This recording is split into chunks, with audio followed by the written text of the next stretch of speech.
Olha, nós nem chegamos no BR-Obró, né? Mas já há registros de fogo ou de focos de fogo em vegetações e esse número já aumentou. De acordo com a Secretaria Estadual do Meio Ambiente e Recursos Hídricos, a SEMAR, somente hoje foram registrados 41 focos de fogo, que são aquelas chamas de menor dimensão. E a tendência para os próximos meses é de piora nesses números. Os municípios mais afetados são Sebastião Barros, Parnaguá, Baixa Grande do Ribeiro, Joaquim Pires, na região norte, Murici dos Portela também na região norte, Floriano, a Princesinha do Sul. São alguns dos municípios que se destacam na produção, né, desse foco de fogo, nesse foco de calor. E aqui no estúdio nós vamos conversar agora com a Tenente Coronel Nájera Nunes, do Corpo de Bombeiros. Olá, tudo bem? Boa noite, Coronel. Bem-vinda. Boa noite, tudo bem. Nós é que agradecemos o convite. Agradecemos também, né, pela oportunidade para a gente falar de tantos assuntos importantes. Coronel Nájera, a gente começa falando sobre esses focos de fogo, foco de calor, foco de incêndio, porque o BR-Obró realmente está se aproximando, as temperaturas aumentam, a umidade relativa do ar diminui, e aí é muito trabalho que o Corpo de Bombeiros tem, mais que isso, né, o risco que a população corre.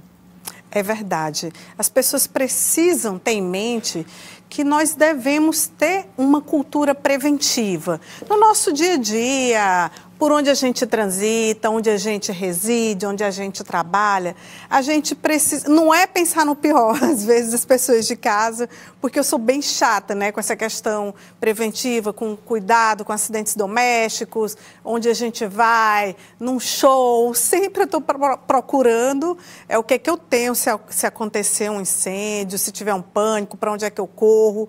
As pessoas às vezes dizem, Ave Maria, mas tu só pensa no pior. Eu digo, não é pensar no pior. É ter uma cultura preventiva para evitar que os acidentes aconteçam e, se acontecer, o que é que eu posso fazer para minimizá-los? Então, nessa época do ano... Como o próprio nome já diz, né, Coronel? Acidente, a gente não espera que vai acontecer, mas a gente trabalha para que não aconteça, né? Exatamente. Então, nessa época do ano, a gente tem que redobrar os cuidados, né, com a possibilidade de incêndios, já que as temperaturas estão muito altas, tem muito vento, que facilita aí alimentar a reação química do fogo, né? E a baixa umidade do ar. Então, a gente tem que ter uma cultura preventiva para evitar que esses incêndios aconteçam. Como? Não fazendo fogo próximo a vegetações de forma alguma. É extremamente proibido essa época do ano. Inclusive, tem gente que junta para fazer o fogo ali na porta de casa. O que é completamente desnecessário, já que a gente mora numa área urbana e tem coleta de lixo. Né?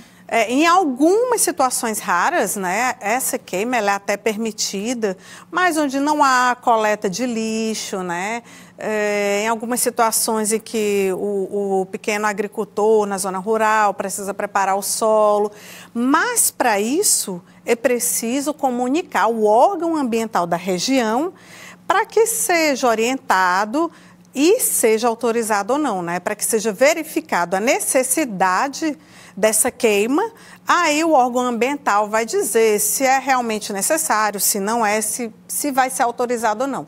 E em sendo autorizado, essa pessoa vai receber uma série de instruções, como melhor horário, materiais que ele deve utilizar, acero, a distância de um acero ideal que ele deve fazer, o melhor dia, condições climáticas favoráveis ou desfavoráveis. Então, tem uma série de orientações que essa pessoa vai receber se essa queima for autorizada. Bom, e aí a Coronel Nájera fala especialmente sobre também esse pequeno agricultor, né, que muitas vezes prepara o solo com a queimada, e o acero é justamente aquela vala que é aberta, né, para evitar que o fogo se alastre, né, se propague por dimensões maiores que tornam difícil. Muitas vezes o fogo, o incêndio, que é a margem de uma rodovia, que impede uma visão melhor de quem está trafegando pelaquela rodovia, ou que realmente pode ficar numa área que seja de difícil controle para as autoridades, como os bombeiros, para quem está controlando essas chamas, né, Coronel? Isso, ou até mesmo prejudicar o próprio agricultor, porque assim, o vento ele muda de direção às vezes rapidamente, instantaneamente ele vai e muda de direção, sem o agricultor está esperando, né? E acaba colhendo ele próprio, causando um acidente para ele próprio, ou queimando a parte da propriedade dele que não interessava que fosse queimada anteriormente. Ontem a gente mostrou um incêndio aqui na região urbana de Teresina, e o que eu queria saber da senhora é se já aumentou o número de chamadas para o Corpo de Bombeiros, tanto na capital quanto também nas cidades onde há a corporação atuando. Com certeza, já aumentou o número de chamadas no estado inteiro, né? Porque o Corpo de Bombeiros não atende só onde tem sede, só onde tem quartéis do Corpo de Bombeiros. Ele atende a todo o estado e nós atendemos, todos os estados, inclusive, eles se ajudam, né? Então, onde não tem um Corpo de Bombeiros próximo do Piauí, o Corpo de Bombeiros do outro estado, se estiver mais próximo, ele atende. Tanto é que o número 193, ele é um número nacional. De qualquer canto do Brasil que você estiver, se diz com 93 e vai cair no Corpo de Bombeiros mais próximo. Então, já aumentou muito em todo o estado. A gente já teve muitos casos até aqui, né, de pessoal de Timon que vem ajudar a Teresina que vai ajudar a Timon, e assim é. Isso. Então, até, inclusive, às vezes a população fala assim, o Corpo de Bombeiros não atendeu.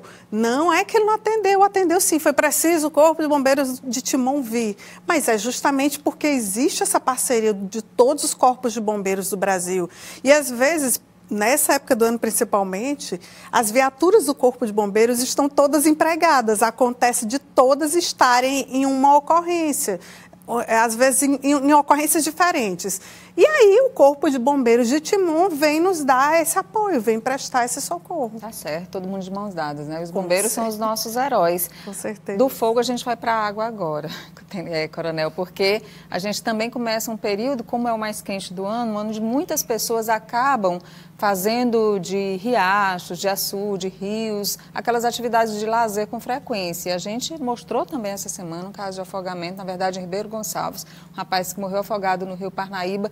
E aí, mais uma vez, para a gente utilizar um veículo democrático de comunicação como é a televisão, para dar esse alerta para as pessoas também evitarem tomar banho onde não se sintam seguras ou sabe que há um risco maior de sofrer algum afogamento, um acidente mais sério.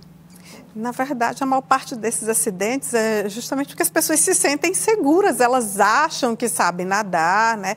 E por saber nadar, elas não utilizam, não lançam mão de equipamentos de proteção, né? Como colete salva-vidas, boias.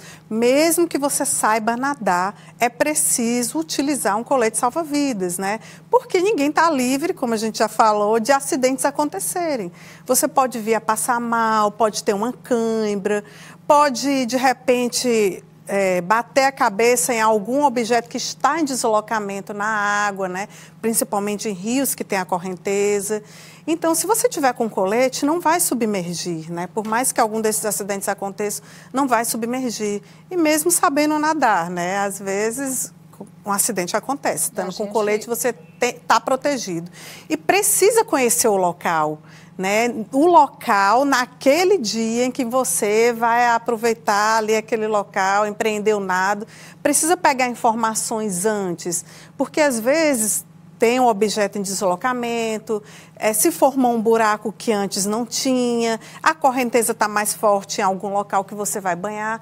Então, tem que procurar pedir informações aos ribeirinhos, aos pescadores que estão por ali. Mesmo quem é atleta, como o Lívio, né, lá em José de Freitas, super atleta jovem, sabia nadar, preparado, né, conhecia a região, acabou sendo sugado depois daquele redemoinho que fica muitas vezes embaixo do rio. A pessoa vem em cima, a correnteza, e não imagina que embaixo está... Isso, e aí o perigo dos nossos balneários, né, em geral, nessa época do ano, que o nível das águas baixou um pouco e as pessoas se enganam, né, se confundem, olham e veem aquela calmaria superficial, só que por baixo tem a correnteza do rio.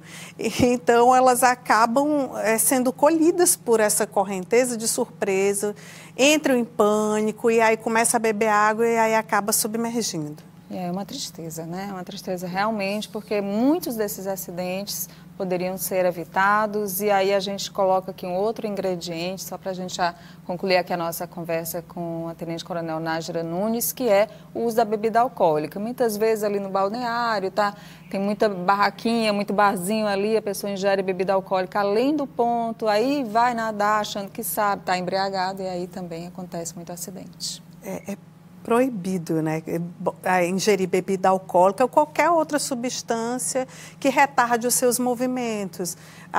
Mesmo que a pessoa ache que for uma quantidade pouca, o álcool ele retarda os seus movimentos. Então, às vezes, você não percebe o perigo e, às vezes, mesmo percebendo o perigo, você não tem a capacidade de resposta tão rápida quanto quando você não ingere bebida alcoólica. Então, não deve, de forma alguma, ingerir bebida alcoólica para empreender o nado. Obrigada, Tenente Coronel Nájera Nunes, do Corpo de Bombeiros, pela entrevista, conversa muito esclarecedora e cheia de alertas importantes aqui. Obrigada.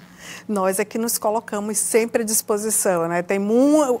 A cultura preventiva tem muitos assuntos e o Corpo de Bombeiros está sempre à disposição, seja pessoalmente nas sedes do Corpo de Bombeiros ou através do telefone 193, às 24 horas dos 7 dias da semana. Obrigada. Boa noite.